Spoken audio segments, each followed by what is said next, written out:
এনসিপির কি সব জায়গায় নিয়ন্ত্রণ আছে? এনসিপির পরিচয় দিয়ে, সমন্বয়ক পরিচয় দিয়ে, আহ্বায়ক পরিচয় দিয়ে বহু লোক বহুভাবে চাঁদাবাজি করছে। আপনারা 5 স্টার হোটেলে ইফতারি কোথায় করলেন? কে আপনাদের চাঁদা দিল? সেই বিবৃতি, সেটা আপনারা বিবৃতিতে জানান নাই। আপনারা রূপায়ণটার মধ্যে 2টা বিল্ডিং ভাড়া করে কেমনে থাকতেছেন? আপনারা এই 8 মাসে আপনারা এটা জবাব দিতে পারেন নাই। আপনাদের শোডাউন করলেন কোত্থেকে গাড়িতে, এটার জবাব আপনারা বিবৃতি দিতে পারেন নাই। আপনারা কেন হাসনাত আব্দুল্লাহ হঠাৎ করে বললো আর্মি তাদেরকে ডাইকা নিয়ে বলছে আওয়ামী লীগকে রাজনীতিতে আসতে দিতে হবে, তারপরে আপনারা এটার মধ্যে কিন্তু কোনো একটা দলগত অবস্থান আপনারা জানান নাই। আপনারা বিবৃতি দেন না এমন না, কিন্তু আপনারা কিন্তু বিবৃতি দেন। জনাব নাহিদ ইসলাম এবং আপনাদের মিডিয়া সেলের পক্ষ থেকে আমরা অনেক বিবৃতি পাইছি, এগুলির ব্যাপারে আমরা কোনো বিবৃতি পাই নাই আনফরচুনেটলি। টক শো থেকে আপনি কথা কইলেন, এখন আপনার কথাটা কি আমরা শুনবো নাকি আপনি একটা পার্টির বিবৃতি আশা করবো? আপনি নতুন রাজনৈতিক বন্দোবস্তের কথা বলতেছেন, একটা নতুন আপনি আমাকে দেখাতে পারবেন যে এনসিপির সাথে বিএনপির কি তফাৎ, এনসিপির সাথে জামায়াতের কি তফাৎ? কোন জায়গা দিয়ে আপনারা একটা তফাৎ করতেছেন আরেকটা জায়গা দিয়ে? একটা নতুন বন্দোবস্ত আনছেন, একটা উদাহরণ দেখান একটা নতুন বন্দোবস্তের। আচ্ছা খালেদ ভাই, বিবৃতি দিয়ে যদি এসব অপসংস্কৃতি বা এসব ব্যাপার থেকে মুক্ত হওয়া যেত তাহলে বোধহয় বিবৃতি দেওয়া হতো। আমরা কোন কোন বিষয়ে বিবৃতি দিয়েছি আপনি নিশ্চয়ই সেটা যেহেতু খেয়াল করেছেন, আপনি খেয়াল করে থাকবেন। এইসব ব্যাপারগুলা বিবৃতি দিয়ে দায়সারা ভাবে ফেরানো যাবে না, এগুলোকে জনগণের কাছে পরিষ্কার করতে হবে। এবং অর্থনৈতিক স্বচ্ছতা আমাদের রাজনৈতিক দল জন্ম নেওয়ার আগে থেকে আমাদের অন্যতম প্রায়োরিটি। শুধু বাংলাদেশে কোন রাজনৈতিক দলের এই গত 53 বছরের রাজনৈতিক সংস্কৃতিতে অর্থনৈতিক স্বচ্ছতা কখনো কোনো রাজনৈতিক দল দেখায় না। এবং আমরা জন্ম নেওয়ার আগে থেকে এই আলোচনা, আপনি যে 8 মাস বললেন, জন্ম নিয়েছে 1 মাস আগে, এর আগে থেকে আমরা যখন এই প্রক্রিয়ার মধ্যে ছিলাম, এটা ছিল আমাদের অন্যতম প্রায়োরিটি। আপনার একটা জিনিস, একজন ব্যক্তি একটা রাজনৈতিক দলের একজন দুজন কিছু করবে, সেটাকে ডিফেন্ড করে একটা বিবৃতি দিয়ে কিন্তু ব্যাপারটা থেকে দায়সারা হওয়া যাবে না। বরং আমাদের হোমওয়ার্কটা হচ্ছে, আমাদের কর্মযজ্ঞটা হচ্ছে এই জিনিসটা কিভাবে স্বচ্ছভাবে মানুষের কাছে পরিষ্কার করা যায়, যাতে এটাই হচ্ছে আমাদের বিএনপি এবং জামাতের থেকে আমাদের পার্থক্য। বিএনপি এবং এই যেসব রাজনৈতিক দল স্টাবলিশ ছিল, তারা কি শোডাউনের রাজনীতি করে নাই? তারা কি পেশি শক্তি দেখায় নাই? তারা কি আর্থিক প্রভাব প্রতিপত্তি দেখায় নাই বিভিন্ন জায়গায়? এটা তো আপনি অনেক অভিজ্ঞ, আপনি অনেক বছরের আপনার অভিজ্ঞতা। আমি বলি, আমাকে শেষ করতে দেন যে এখন এটা থেকে আমরা ডিফারেন্ট কিভাবে হব, যে এগুলোকে আমাদেরকে চেক করতে হবে। বিবৃতি দিয়ে কিন্তু এখান থেকে দায়সারা ভাবে আমরা মুক্তি দিতে পারবো না। এগুলোকে আমাদের অ্যাড্রেস করতে হবে, এগুলোকে ফ্লেক্সিবল করতে হবে, কিভাবে জনগণের কাছে পৌঁছানো যায়। এবং এই ইফতারের কথা এবং রূপায়ণ টাওয়ারের অর্থের কথা আমরা বারবার বলেছি, সেটা টকশো অন্যতম মাধ্যম বাংলাদেশের।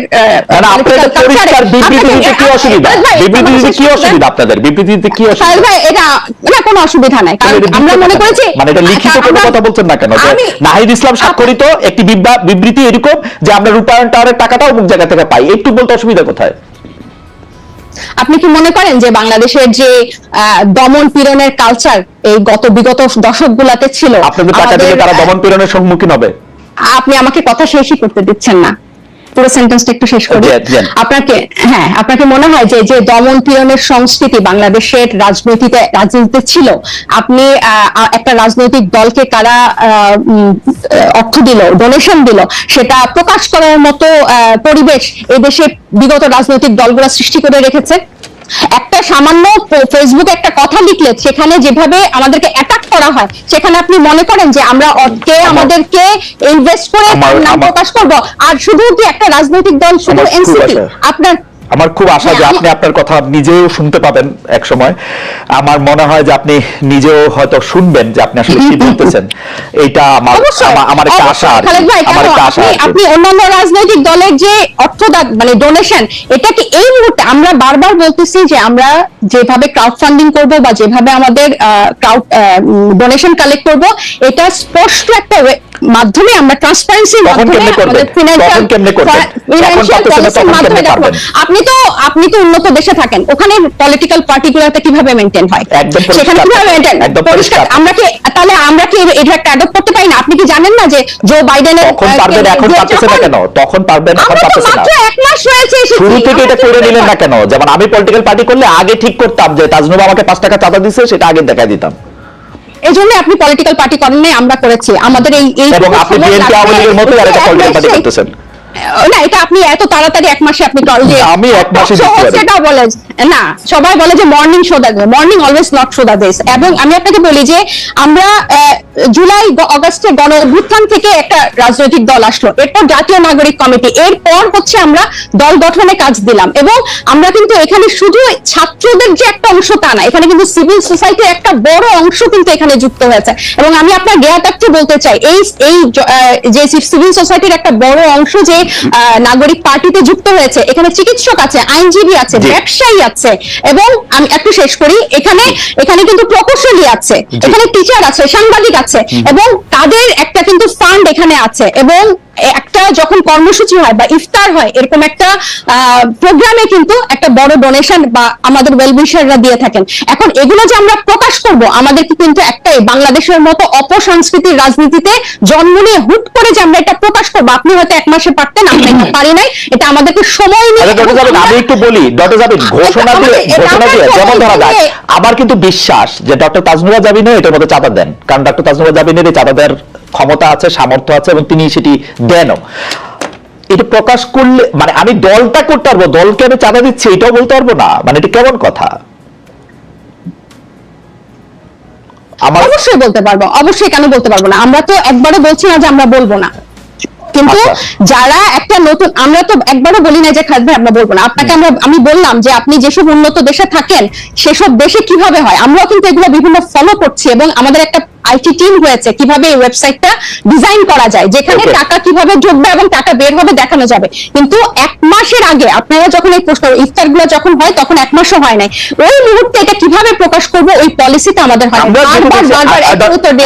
রাইট, একই উত্তর আপনারা দিয়ে গেছেন, আমাদের উত্তরও আপনার রাজনৈতিক দল হিসেবে আমাদেরকে একটু ক্ষমা ঘেন্না করে মায়ের কম দিয়ে আমাদের উত্তর একটু শুনে রাখেন। আমরা দেখতেছি, আমরা যারা আপনাদেরকে টাকা দিছে বলে আমরা সন্দেহ করি, তারা গ্রেপ্তার হয় নাই, তাদের বিরুদ্ধে কোনো মামলা মোকদ্দমা কিছু হয় না, তারা সুখে শান্তিতে আসে, হচ্ছে আমাদের। এইটাও আপনারা একটু শুইনা সহ্য করে নিজেদের মধ্যে আলোচনা করেন। আমি একটু মনিয়াপার কাছে যাই। মনিয়াপা, আপনারা মানে আমরা 1 মাসের কম, মানে এদেরকে শিশুর চেয়েও কম বলা যেতে পারে রাজনৈতিক দলের বয়স হিসাবে, 1 মাস ইনফ্যান্সি, তাদেরকে যখন আমরা জিজ্ঞেস করি এই যে টাকা পয়সা কই পাইছো, ইফতার কেমনে করছো, আমি দেখতে পাই যে আপনারা খুব খুশি হন। কিন্তু আমরা যখন বলি জনাব তারেক রহমান লন্ডনে আসেন, তার ব্যয় কোথা থেকে নির্বাহ হইতেছে, গত 15 বছরে কোথা থেকে তিনি এই টাকা পাইছেন, আপনারা রাজনৈতিক দলগুলি কিভাবে ওপেনলি এই টাকাটা কিভাবে, মানে এনসিপি কিভাবে টাকাটা দেখাবে, এটা বিএনপি দেখাই দিবে তো যে ভাই এইভাবে টাকাটা দেখাবা তোমরা, এটাকে আপনারা দেখান কখনো? কখনো কি আপনি এই কথা কইতে পারি যে গত 15 বছরে আপনি দলটা কিভাবে চালাইছেন, আমরা কি এটা কইতে পারি?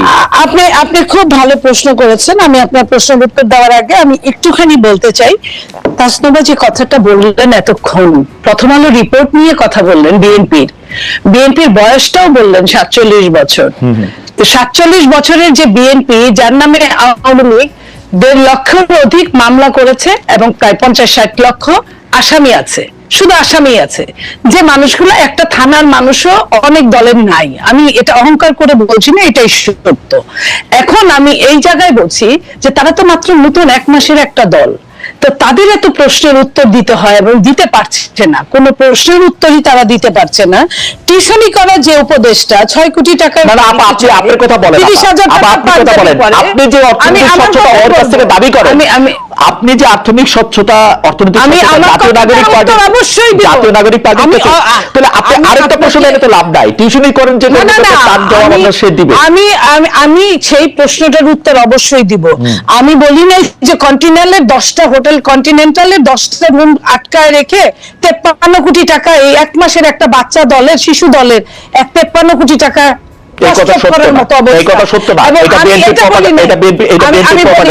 আমি এটাও বলি নাই, পত্রিকায় দেখেছি, আমি পত্রিকায় দেখে কথা বললাম। আমি এটাও বলি নাই যে পিজি হাসপাতালের 8টা-10টা রুম মাসের পর মাস আটকে রেখে, আপনার কি বলে কেবিন আটকে রেখে, সেটা আমি কিন্তু এটাও বলি নাই যে আপনার এই যে প্রত্যেকেই চাঁদাবাজি করতে গিয়ে প্রত্যেকটা জেলায়, আমি আমার অর্থনৈতিক স্বচ্ছতা, বিএনপি প্রত্যেক বছর বিএনপির যে অফিস আছে, অফিস থেকে এটার নির্বাচন কমিশনে একটা জবাবদিহিতা থাকে। আমি দেখছি বলি, এটা আমি গত 27 বছর ধরে দেখে আসতেছি। এইটা একটা এমনই মানে আমি এটা নিয়ে আর কোনো কথা বলতে চাই না। এটা আমি আপনাকে বলি, আমি আপনাকে বলি বিদেশি সংস্থার কথা যেরকম হতেছে, আদর্শ সংস্থার কথা যেরকম হতেছে, বিএনপির বর্তমান চেয়ারম্যান যে দেশে থাকেন সেই দেশের ওয়েবসাইটে ঢুকে দেখা যায় কে তাকে কত টাকা দিচ্ছে। আমি আপনাকে একটা কথা বলি, জি আপা, বিএনপি 300 আসনে মিনিমাম আপনার 5টা করে যদি ক্যান্ডিডেট থাকে, একজন আরেকজনের চেয়ে যোগ্য, কোনো অযোগ্য নাই, 5টা করে যদি গড়ে ক্যান্ডিডেট থাকে, তাদের 3 5 1500, 1500 ক্যান্ডিডেট আছে। 1500 ক্যান্ডিডেটের মধ্যে আপনি জানেন বিএনপির ম্যাক্সিমাম অনেক ক্যান্ডিডেট কিন্তু অনেক বাংলাদেশের শীর্ষ ব্যবসায়ী, সবচেয়ে ধনী, আওয়ামী লীগের আমলে তারা খুব দারুণ ব্যবসা করেছে, সেজন্য তারা একটু কৃতজ্ঞ আছে আওয়ামী লীগের। এইখানে যত আপনি এখানে টিপ্পণী দিতেই পারেন, হ্যাঁ আমি স্বীকার করি বাংলাদেশ এমন একটা দেশ যেখানে আপনার সব সময় সব জায়গায় আপনার কিছু না কিছু দালালরা থাকে, কিছু না কিছু মুনাফেকরা থাকে। আমি ওইটা বললাম। এবং যে লন্ডনে আমাদের নেতা থাকে জনাব তারেক রহমান, সেখানে প্রায় 30 থেকে 35 লক্ষ শুধু বাঙালিরাই থাকে লন্ডনে, এবং তার মধ্যে 15-20 লক্ষ আপনার সিলেটি আছে। আপনি খেয়াল করেন যাদের অনেক হোটেল আছে, আপনি জানেন, যেমন ধরেন তারেক রহমান সাহেবের সেক্রেটারি বিপদ হবে, আপনি আটকাবেন। আমি বলি, আপনি এই কথাটা বললেন না, আমি আটকাই, আমি আপনাকে খুবই ভালোবাসি, সেজন্য আমি আটকালাম। আমি আপনাকে বলি, আমার কোনো অসুবিধা নাই, আমাকে বলি, আমি প্রশ্নটা বলি, জনাব তারেক রহমান রে বাংলাদেশে থাকা 1500 সংসদ পদ, আমি ওটা বলি নাই, আমি সংসদ পদ যে কেউ তাকে 1500 কোটি টাকা দেয়, আমার কোনো আপত্তি নাই। আমি শুধু 1500 কোটি টাকা আমি এটা ক্লিক করে দেখতে চাই যে এটা কোথা থেকে আসতেছে। আমার শুনে, আমার দিতে হবে কেন? আমার যে নেতা, আমি আমার নেতাকে পছন্দ করতেই পারি, আমার নেতার বিপদের সময় আমি তার পাশে দাঁড়াতেই পারি না? এখানে কিন্তু কোনো নিষেধাজ্ঞা নাই, এখানে কোনো নিষেধাজ্ঞা নাই। এবং যারা সারা বিশ্বে বিভিন্ন জায়গায় ভালো ভালো জায়গায় আছে, তারা যারা বিএনপি করে, তারা তার নেতার পাশে দাঁড়াতেই পারে। আমি কিন্তু এই কথাটা বলছি, তার জন্য তাকে যে কিছু করতে হবে সে তো সারাদিন কিছু করতে হবে না, কিছু করতে হবে না। পাবলিক পারসন হিসেবে আমাকে দেখাবে, পাবলিক পারসন হিসেবে আমাকে দেখাবে তার টাকাটা কোত্থেকে আসতেছে। আপা একটু চাওয়া আমাদের, এটা আপনারা এক কাজ করেন, আপনারা সাংবাদিক, আপনারা আপনার মনে কি কখনো এই প্রশ্ন এসেছে? আমি যখন 1 মাস বয়সী, 1 মাস বসে কোথায় পাবো তারেক সাহেবকে জিজ্ঞেস করার জন্য? আপনাদের সাথে কারে পাবো? আপনাদের সঙ্গে তো তার ভার্চুয়াল মিটিং হয়, হচ্ছে আপনাদের সঙ্গে হয়তো হবে সামনে, অনেকের সাথেই হয়, তো আপনারা ওইখানেই জিজ্ঞেস করেন ওনাকে, আপনারা জিজ্ঞেস করতেই পারেন। আমি প্রশ্নটা একটু অন্যভাবে করি, আপনার কাছে কি মনে হয় যে বিএনপি যেভাবে অর্থনৈতিক ভাবে চাঁদা বলি, টাকা বলি, যেটা যেভাবে হ্যান্ডেল করে বা মানুষের টাকা, এটা কি আসলে স্বচ্ছ? মানে দিস ইজ দ্য আইডিয়াল। আমি আপনাকে একটা কথা বলি, বাংলাদেশের যে সিস্টেম রাজনীতিবিদদের জন্য, রাজনীতির, আমি সত্যিকার মন থেকে বলছি আপনাকে, সেই সিস্টেম কোনোটাই ভালো নয়। যে বলেন না, পকেটের সংখ্যা যত বাড়ে পকেট মারের সংখ্যা ততই বাড়ে। তো ওই পকেট মারের সংখ্যা বাড়াটা নেগেটিভ রাজনীতি, নেগেটিভ প্রতিযোগিতা, নেগেটিভ প্রশাসনিক কার্যক্রম, নেগেটিভ সবকিছু, এগুলা কিন্তু বাংলাদেশে কোনো তুলনাহীন হতেই আছে। তো সেই জায়গায় আপনারা পজিটিভের জন্ম দেন, পজিটিভের জবাবদিহিতা, ট্রান্সপারেন্সির জন্ম দেন। সেইখানে প্রত্যেকেই, আপনি যে বলছেন যে চমৎকার একটি কথা ডক্টর জাবির বলছিল যে আমরা কিন্তু আন্দোলনে কে আগে ছিলাম, কার কত কৃতিত্ব, সেটার ভাগ নিতেছি, এই নতুন বন্দোবস্ত করার ভাগ নিব না। আমরা একটু দেখাবো না যে 2025 থেকে বিএনপির টাকা হইলো এই না। ওরা তো, আমি বলি আপনাকে, ট্রেবিন যেটা বলছে এটা একদম ডাহা ভুল, আমি মিথ্যা বলবো না। ভুল এই জন্যই যে আপনার জেবিনরা কি বলছে, বাংলাদেশকে একটা সুন্দর স্বপ্ন দেখাইছে, বাংলাদেশের সব প্যারেন্টসদেরকে, বাবা মাদের, তারা একদম আলাদা বাংলাদেশ করবে। আলাদা বাংলাদেশ কে আমি অধম, তুমি তারও চেয়ে অধমতর, অধিকতর অধমতম হইবে না, এটা তো না। এটা কবি কি বলেছে? আমার হাইপোথিসিস মার্কা প্রশ্নটা একটু শোনেন। বিএনপি যে 15 বছর ব্যর্থ হয়েছে, এর কারণ হচ্ছে আমরা কেউ বিএনপির পাশে যাই নাই, আর ওরা যে ব্যর্থ হইতেছে এই দায় ওদের না, আমরা কেউ ওদেরকে সাহায্য করতেছি না। কিন্তু আসলে না, ওদেরকে যারা সাহায্য অবশ্যই করছে, আপনার অরিজিনাল মাস্টার মাইন্ড ওদের সাথেই আছে। আচ্ছা ঠিক আছে, ওদেরকে ভুল আওয়ামী লীগ প্রসঙ্গে একটু বলেন। পরিচালিত করছে। আওয়ামী লীগ প্রসঙ্গে একটু বলেন আপা, আপনারা কি আসলে আওয়ামী লীগের মানে আপনারা যত গালি আওয়ামী লীগ শাসনামলে দিতেন, এখন গালি একটু কমে গেছে মনে হয়? আপনাদের সাথে কি কোনো একটা আমি একটা জিনিস বলি শোনেন, যে মানুষটা চোখের সামনেই নাই, যে মানুষটা সবকিছু নিয়ে পালিয়েছে, যে মানুষটাকে ধরতে পারছে না, যাও ধরার কথা সেটা সরকার ধরছে না, যে মানুষটা আমার সামনে নাই। আজকে কথা কি ছিল, আমার সঙ্গে জেবিনের টকশো করার কথা ছিল না, আমার সাথে আওয়ামী লীগের একজন হয় পতিত নেতা এমপি বা মন্ত্রী এদের সঙ্গে করার কথা ছিল। সো যে মানুষটাই নাই, তাদের নিয়ে আকাইমা খালি মানে গিবত করাটা, এটা গিবতের পর্যায়ে পড়ে। আর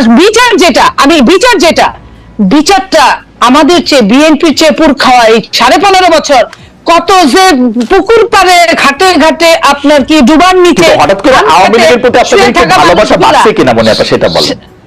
শোনেন, যে কোনো বিদেশে আছে, না আমি ওটা বলছি না। আমরা বিএনপি হলে এরকম একটা দল, উদারনৈতিক দল, বিএনপি হলে এরকম একটা দল যে দলটা এরকম যে একটা বাঘ 10টা মানুষ খেয়ে ফেলছে, তারপরে বাঘটা গুলি খায় আহত হয়ে কাতরাচ্ছে, বাঘটার কাছে হয়তো এক গ্লাস পানি নিয়ে গেল। এটা কিন্তু সৃষ্টিকর্তা এই বিধানটা দিয়ে দিয়েছে। তার মানে এই না যে বাঘের বিচার হবে না, এটা চায় না, এটা অবশ্যই চায়। কিন্তু বাঘটাকে, যেটা আমি আপনাকে লাস্ট বলি, যে ফাঁসির দণ্ডে ফাঁসির যে আসামি তাকেও কিন্তু মৃত্যুর আগে চেক করা হয় সে সুস্থ কিনা। সে যদি অসুস্থ হয় তার কিন্তু ফাঁসি হয় না। আমি ওই কথাটাই বলছি।